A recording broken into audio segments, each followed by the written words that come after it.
नमस्कार मित्रों, मैं अतुल आप सभी का आपके online YouTube channel learn with focus पे बहुत बहुत स्वागत करता हूँ। देखिए, पूर्व में जिस प्रकार से हमारी विधिवत कक्षाएं चल रही थी उसको हम लोग कंटिन्यू करेंगे। और आज हम लोग जो है वो जो पॉलिटी की जहाँ पर हम लोगों ने छोड़ा था, देखिए पॉलिटी में हम लोगों ने स्टार्टिंग की थी। ठीक है, स्टार्टिंग में हम लोगों ने देखा किस प्रकार भारतीय संविधान का निर्माण होता है। संविधान के निर्माण के बाद में हम लोगों ने जो भारतीय संविधान का जो भाग एक है वो भाग एक में पढ़ा था। भाग एक में हम लोगों ने राज्य के बारे में देखा था। ठीक है, उसके अतिरिक्त भाग दो में जो नागरिकता से संबंधित महत्वपूर्ण अनुच्छेद थे उसको भी देखा था। इसके बाद हम लोग भाग 3 आए थे। आप लोग जानते हैं कि भाग 3 बहुत ही महत्वपूर्ण है, क्योंकि भाग 3 में जो आपके मूल अधिकार संबंधी प्रोविजंस है वो मूल अधिकार संबंधी प्रोविजंस किए गए हैं, उसको भी हम लोगों ने देखा था। उसके आगे हम लोग बढ़ते हैं और हम लोगों ने भाग 4 को भी देखा था, जिसमें राज्य के नीति निर्देशक तत्व हैं। राज्य के नीति निर्देशक तत्वों के बारे में बताया गया है कि हालांकि ये बाध्यकारी नहीं है, राज्य एक ऐसा कदम उठाएगा, ठीक, राज्य ऐसा करेगा, राज्य वैसा करेगा, ऐसी चीजें उसमें बताई गई थी। अब हम लोग क्या करते हैं, 4 का भी हम लोगों ने पढ़ लिया था, भाग 5 पढ़ लिया था। भाग 5 में मुख्यतः संसद के बारे में चीजें दी हुई हैं। ठीक है, आगे हम लोग आगे बात करेंगे। ठीक है, भाग 5 का ही एक पार्ट है। ठीक है, जो आप कह सकते हैं कि भाग 5 में मैंने आप लोगों को टोटल 5 अध्याय बताए थे। ठीक है, ये 5वां अध्याय है, तो न्यायपालिका। ठीक है, जिसको हम लोग जुडिशरी कहते हैं। भारतीय संविधान के भाग 5 अनुच्छेद 124 से 147 है, इसके बीच में आपके जो न्यायपालिका है वो न्यायपालिका संबंधित बहुत से प्रावधान किए गए। ठीक है, यानी 124 से 147 के अंतर्गत। तो चलिए हम लोग एक एक करके चीजों को हम लोग पढ़ेंगे।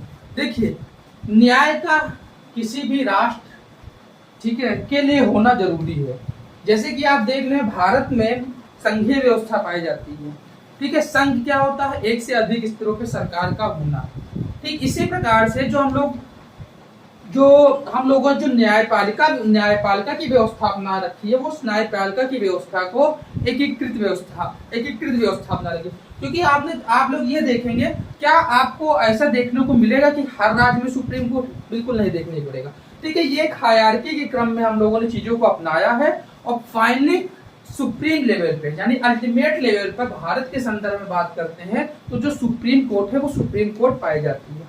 अब देखिए, सुप्रीम कोर्ट सुप्रीम है भारत के संदर्भ में, यानी कि यह एक अल्टीमेट ज्यूरिडिक्शन के लिए अल्टीमेट शरण है। ठीक है, यानी कि इसके बाद भारत के संदर्भ में आप कहीं पर भी नहीं जा सकते अपनी बात को रखने के लिए। इसका जो निर्णय होगा, ठीक है, वो आपको मानना ही पड़ेगा। आपको विरोध करने का जरूर अधिकार है। विरोध क्या मतलब, आप एक सकारात्मक वे में ये बात जरूर कह सकते हैं कि नहीं, हमको जो न्यायालय है, ठीक है, न्यायालय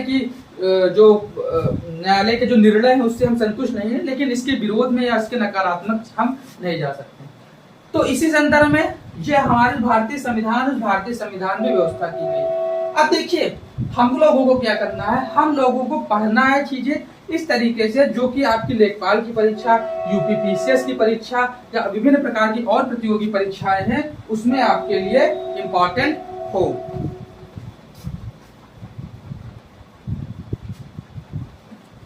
चलिए अब हम लोग आगे बात कर लेते हैं। जैसे कि मैंने बताया कि जो हम लोग की व्यवस्था है वो एकीकृत व्यवस्था पाई जाती है। इस एकीकृत व्यवस्था के अंतर्गत आप देखेंगे सर्वोच्च पर उच्च न्यायालय होती है, फिर उसके नीचे उच्चतम न्यायालय, उसके नीचे उच्च न्यायालय, फिर उसके नीचे जिला और सत्र न्यायालय।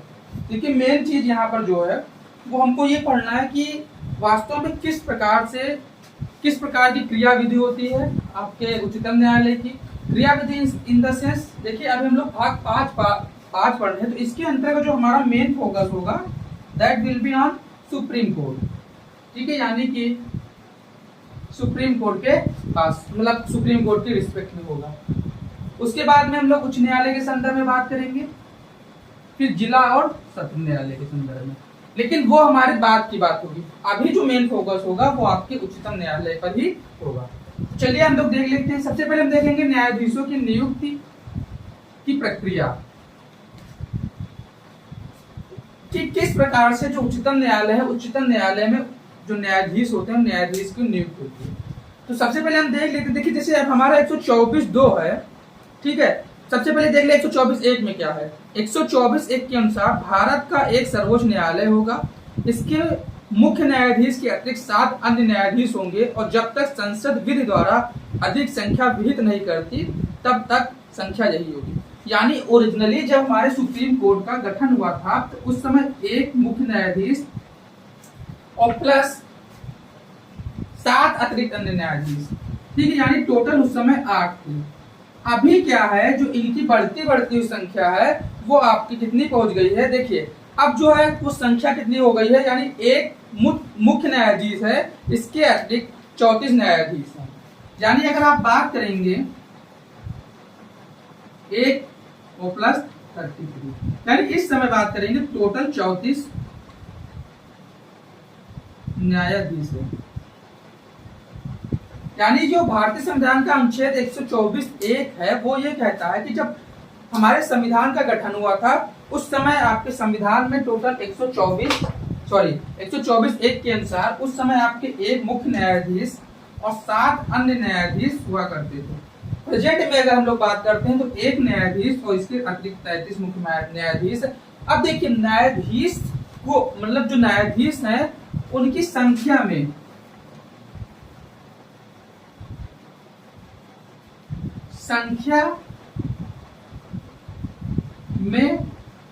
परिवर्तन,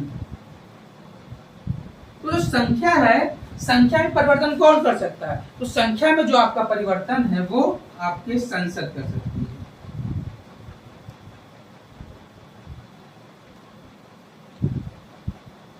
ठीक है, यहां तक चीज समझ में आ गई। यानी प्रेजेंट से अंदर में बात करते हैं तो अगर बात करेंगे कि देखिए उस समय 8 थी लेकिन अभी 34 हो गई है। अब देखिए न्यायाधीश की नियुक्ति की प्रक्रिया आप जानते होंगे, जो भारतीय संविधान में व्यवस्था की गई है। हालांकि अभी आप जानते हैं कि इसके पहले कुछ दिनों पहले राष्ट्रीय न्यायिक नियुक्ति आयोग का भी गठन किया गया था, लेकिन इसको जो इसको राष्ट्रीय न्यायिक नियुक्ति, इसको हम लोग एनजैक कहते हैं, आयोग ये बना था। हालांकि इस व्यवस्था को समाप्त कर दिया गया है, लेकिन अभी भी जो पूर्व की व्यवस्था थी, जो संसद के थ्रू चीजें हुआ करती थी, वही है। अब देखिए 124(2) क्या कहता है। देखिए मैं आपको बिल्कुल हूबहू इसी तरीके से बता रहा हूं, क्योंकि जो संविधान की चीजें जिस तरीके से लिखी हुई हैं, संविधान की चीजों को उसी तरीके से पढ़ना वो हमारे लिए ज्यादा बेहतर होगा। तो देखते हैं संविधान के अनुच्छेद 124(2) के तहत राष्ट्रपति उच्चतम न्यायालय और उच्च न्यायालय के न्यायाधीशों से परामर्श करके अपने हस्ताक्षर और मुद्रा सहित अधिपत्र द्वारा उच्चतम न्यायालय के प्रत्येक न्यायाधीश की नियुक्ति करेगा। यानी सबसे पहले अब देखिए राष्ट्रपति के को जो होगा वो नियुक्त करेगा, लेकिन इसमें क्या व्यवस्था अपनाई गई है, इसमें यह व्यवस्था अपनाई गई जो कोलेजियम प्रणाली होगी, उस कोलेजियम प्रणाली के अंतर्गत ही जो राष्ट्रपति है वो आपके नियुक्त करेगा। अब देखिए कोलेजियम प्रणाली क्या है, इस प्रणाली में कितने लोग होते हैं, तो कोलेजियम में सदस्यों की संख्या 5 होती है। 5 सदस्यों में भारत के एक मुख्य न्यायाधीश व 4 अन्य वरिष्ठतम न्यायाधीश होते हैं।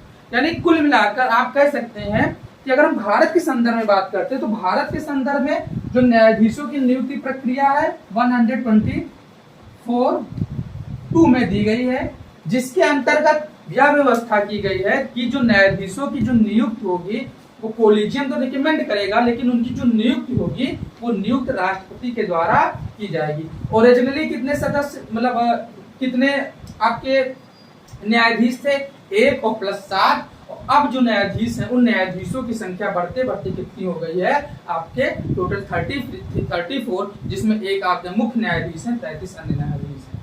ठीक है, चीजें यहाँ पर आपको समझ में आ गई है। ठीक है, तो ये हो गया न्यायाधीशों की नियुक्ति की प्रक्रिया। अब देखिए जो अगला क्वेश्चन आता है, देखिए एनजैक है, वो एनजैक आपके लिए इतना इंपॉर्टेंट नहीं है। अब देखिए आता है कि जो न्यायाधीशों की अहर्ताएं, तो आप जान रहे हैं कि जो सर्वोच्च न्यायालय है, ठीक है, तो सर्वोच्च न्यायालय में हाँ एक चीज और देख लीजिए, जैसे कि मैंने आपको बताया न्यायाधीशों की नियुक्ति में 1+33, ठीक है, तो इसमें जो एक मुख्य न्यायाधीश होते हैं वो मुख्य न्यायाधीश की कुछ अलग से प्रक्रिया नहीं है। हालांकि ये विवादों का विषय रहा है और इसमें आप यह पाएंगे कि कभी कभी यह बात सामने आती है कि वरिष्ठता को आधार बनाना चाहिए, कभी कभी यह बात सामने आती है कि क्या वरिष्ठता ही मेन चीज है, क्या आदमी की योग्यता नहीं देखनी चाहिए। तो इन सबों के संदर्भ में बहुत सी क्या कहते हैं दुश्वारियां सामने निकल के आती है। हालांकि इनका एक मिक्स रूप या जो मिश्रित रूप है उसको हम लोग अपनाते हैं और जो न्यायाधीशों की नियुक्ति की प्रक्रिया, उस नियुक्ति की प्रक्रिया को हम लोग फॉलो करते हैं। ठीक है, तो ये हो गया आपके न्यायाधीशों की नियुक्ति की प्रक्रिया। अब आगे हम लोग बात करते हैं कि न्यायाधीशों की अहर्ताएं। ठीक है, अहर्ताएं का मतलब आपके क्वालिफिकेशन से होता है। ठीक है, क्वालिफिकेशन से। अब देखिए अहर्ताएं पे अगर हम लोग बात करेंगे तो जैसा कि मैंने आपको बताया 124(1) क्या बताता है कि जो कितने न्यायाधीश होंगे, 124(2) बताता है कि जो न्यायाधीश होगी उस न्यायाधीश की नियुक्ति क्या प्रक्रिया होगी। और इसके आगे अगर हम लोग जाते हैं 124(3), तो 124(3) में आपके जो न्यायाधीश हैं उन न्यायाधीशों की अहर्ताओं से संबंधित बातें बताई गई है। देखिए सबसे पहले आप अगर मुख्य क्या कहते हैं सर्वोच्च न्यायालय के ठीक न्यायाधीश बनने जा रहे हैं तो आपके पास एटलीस्ट इतनी अहर्ता तो दोनों में होनी चाहिए कि आप यानी कि उच्च न्यायालय में काम कर चुके हैं। तो सबसे पहले तो आपका भारत का नागरिक होना चाहिए। दूसरा, किसी उच्च न्यायालय में या ऐसे देखिए आपको मैं बिल्कुल हूबहू जो आपके संविधान है उसमें लिखा हुआ उसी को पढ़ के बता रहा हूँ। तो सबसे पहले किसी उच्च न्यायालय में या ऐसे 2 या 2 से अधिक न्यायालयों में लगातार कम से कम 5 वर्षों तक न्यायाधीश रहे हो। किसी उच्च न्यायालय में या 2 से अधिक न्यायालयों में लगातार कम से कम 10 वर्षों तक अधिवक्ता रहे। यानी कि एक चीज तो आपकी कॉमन है, आप ध्यान देंगे जैसे कि मैंने बताया कि आप सर्वोच्च न्यायालय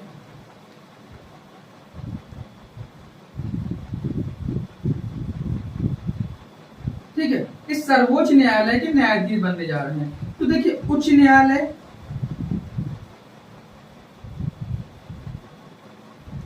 इस उच्च न्यायालय में आपने क्या किया हो कि कम से किसी भी उच्च न्यायालय में या 2 से अधिक न्यायालयों में लगातार 5 वर्षों तक न्यायाधीश का अनुभव हो। ठीक है, यानी एक न्यायालय या 1 से अधिक उच्च न्यायालय या उच्च न्यायालयों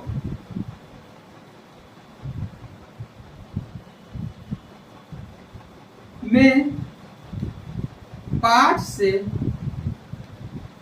अधिक वर्षों का आपको किस प्रकार अनुभव होना चाहिए, वर्षों का न्यायाधीश के रूप में अनुभव हो। फिर अगला है किसी उच्च न्यायालय में या 2 या 2 से अधिक न्यायालयों में लगातार कम से कम 10 वर्षों तक अधिवक्ता। ठीक है, यानी कि 5 वर्ष आपने न्यायाधीश के रूप में सेवाएं दी हो या 1 से अधिक उच्च न्यायालयों में 10 वर्षों तक आपने अधिवक्ता के रूप में जो सेवाएं दी हो। अगर ये योग्यता रखते हैं तो आप जो सर्वोच्च न्यायालय है, देखिए बार बार थोड़ा सर्वोच्च उच्च में हमारा दिमाग कंफ्यूजन रहता है तो उसको आप लोग एडजस्ट करिएगा। तो आप क्या कर सकते हैं, जो सर्वोच्च न्यायालय है उस सर्वोच्च न्यायालय में आप न्यायाधीश बनने की योग्यता रखते हैं। ठीक है, इसके अतिरिक्त जो तीसरी में जो कंडीशन है, हालांकि इसको बहुत कम आधार बनाया जाता है, जो तीसरी कंडीशन रखी गई है वह राष्ट्रपति की राय में पारंगत विधिवेत्ता हो। ठीक है, तो ये चीजें आपको भी समझ में आ गई होंगी। अब देखिए जो उसके आगे की चीजें हैं हम लोग देख लेंगे। न्यायाधीशों का कार्यकाल, लेकिन न्यायाधीशों का कार्यकाल से पहले ओथ ऑफ ऑफिस,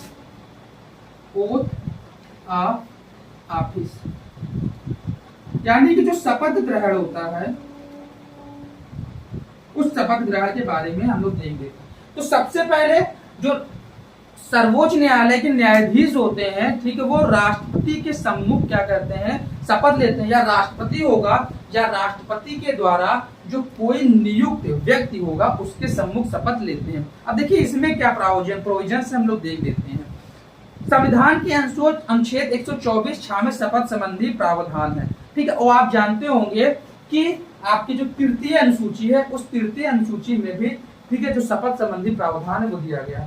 इस प्रावधान के तहत सर्वोच्च न्यायालय का न्यायाधीश नियुक्त होने से पहले तीसरी अनुसूची में इस प्रयोजन हेतु दिए गए प्रारूप के अनुरूप वह व्यक्ति भारत के राष्ट्रपति या उसके द्वारा इस प्रयोजन के लिए नियुक्त किसी अन्य व्यक्ति के समक्ष शपथ लेगा।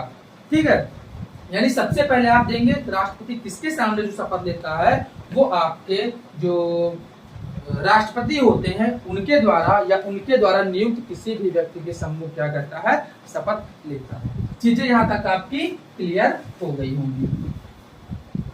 ठीक है, राष्ट्रपति का शपथ। देखिए बहुत चीजें आपको धीरे धीरे बताई जा रही है। और देखिए हम बिल्कुल जो संवैधानिक शब्दावली है उस संवैधानिक शब्दावली के अंतर्गत ही चीजों को आपके सम्मुख प्रस्तुत करते हैं। ठीक है, तो चलिए ये हो गया। जैसे अब यहाँ पर एक चीज आप देखेंगे लिखा हुआ अनुच्छेद 143। तो देखिए अनुच्छेद 143 भी इंपॉर्टेंट है। क्यों इंपॉर्टेंट है आप देख लेंगे। जो अनुच्छेद 143 से अनुच्छेद 143 में यह बात की गई है, उच्चतम न्यायालय आवश्यकता पड़ने पर राष्ट्रपति को सलाह दे सकता है। उच्चतम न्यायालय आवश्यकता पड़ने पर राष्ट्रपति को नहीं, उच्चतम न्यायालय आवश्यकता पड़ने पर राष्ट्रपति को सलाह देता है। राष्ट्रपति को सलाह देता है। हालांकि यह जरूरी नहीं है कि जो राष्ट्रपति है वो राष्ट्रपति इस सलाह को मानने के लिए आपके बाध्य हो। ठीक है, ये चीज हो गई। चलिए आगे हम लोग बढ़ते हैं और देखते हैं। अब अगला जो हमारा टॉपिक है वो ये है न्यायाधीशों का कार्यकाल। देखिए आप लोग अगर वीडियो को यहाँ तक देख रहे हैं तो सबसे पहले मैं आपका शुक्रिया अदा करना चाहता हूँ। ठीक है, आपको धन्यवाद देता हूँ कि आप लोगों ने हम पर विश्वास जताया। देखिए अभी थोड़ी सी अस्वस्थता है, बहुत दिनों के बाद हम लोग बीमारी से उभरे हैं, तो इसी संदर्भ में थोड़ी सी चीजें स्किप हो जा रही हैं, तो उसको आप ध्यान नहीं दीजिएगा। और जो संविधान को पढ़ रहे हैं, संविधान को ज्यादा बेहतर होगा कि हम संवैधानिक दृष्टिकोण से पढ़ें और संवैधानिक भाषा में पढ़ें। ठीक है, तो हम लोग क्या करेंगे कि जो अभी बुक्स में चीजें लिखी हुई बिल्कुल उसी तरीके से पढ़ेंगे। देखिए हमारे सामने एक और भी समस्या उत्पन्न होती है कि देखिए यदि हम पहले से लिख के रखें तब भी नहीं ठीक है। कुछ लोग कहते हैं सर पहले से लिखने में समझ में मतलब समझाने के जो प्रोसेस होता है थोड़ा कम हो जाता है। तो इसीलिए अब हम लोग क्या करेंगे, जो जो टॉपिक हमको पढ़ना है उस टॉपिक को हम लोग यहाँ पर लिख लिया करेंगे और फाइनली हम लोग उसको अच्छे से एलोबरेट कर देंगे जिससे कि चीजें आपको समझ में आ जाए। ठीक है, तो चलिए अब देखते हैं न्यायाधीशों का कार्यकाल। तो आप जानते होंगे कि जो न्यायाधीशों का कार्यकाल होता है, सर्वोच्च न्यायालय के न्यायाधीश 65 वर्ष की आयु तक अपना पद धारण कर सकते हैं। संविधान में कोई निश्चित तय कार्यकाल नहीं है। ठीक है, मतलब इतना नहीं है कि जो 5 साल तक रहेंगे, 6 साल तक रहेंगे। हालांकि आप देखते होंगे कि जितने भी सर्वोच्च न्यायालय के न्यायाधीश होते हैं वो इस वजह से रिटायर हो जाते हैं कि वो 65 वर्ष की आयु पूरी कर ले। क्योंकि आप देखेंगे इतनी क्लिष्टता नहीं कहेंगे, जो प्रोसीजर है वो तो बहुत अच्छा ही है, क्लिष्टता नहीं कहेंगे। लेकिन हाँ देखेंगे, आप अगर सर्वोच्च न्यायालय के न्यायाधीश बनने चाहते हैं, ठीक है, तो पहली बात तो आप शुरू से बिल्कुल लग जाए कि अगर मान लीजिए आप हाई कोर्ट में लगातार 5 वर्षों तक क्या कहते हैं न्यायाधीश रहे, ठीक है, तो ये भी चीजें आपको हाई कोर्ट में न्यायाधीश बनने के लिए काफी मशक्कत करनी पड़ेगी।